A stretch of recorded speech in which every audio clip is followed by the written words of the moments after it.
avamak leising nun hi chung kim te a len lain mo dan zo lo om lai shan wanga thafam dai rial i chang mai i shai leng ten kan tiam nem le fam chang mayan kan phal lo che kan zuam lul lo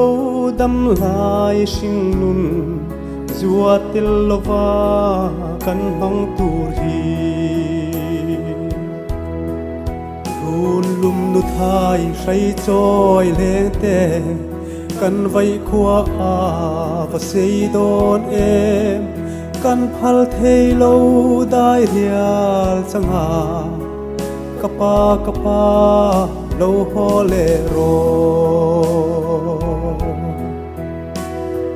dam ten ilen venan ti in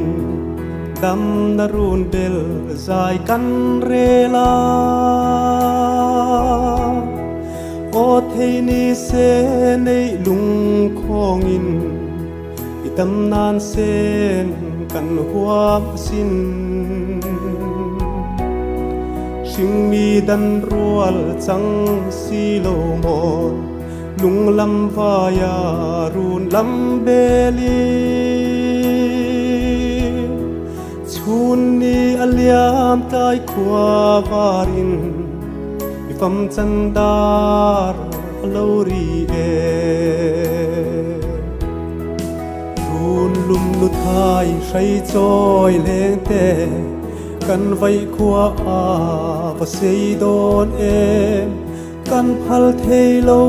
dai rial changa kapa lo ho le ro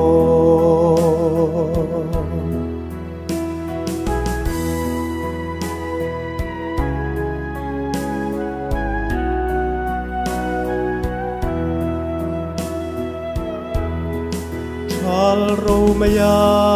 lo zam le ta chua pui vào tên vul zayan re nun lui ero vul ni om lo don lung ruk shil hay lua e mariak ten e kan run belin isul inu ikut suak le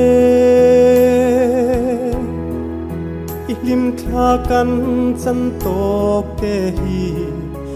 tui nen e kan thir hong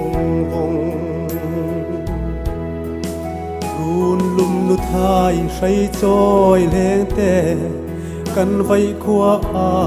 va sei don em kan phal thei lo dai rial changa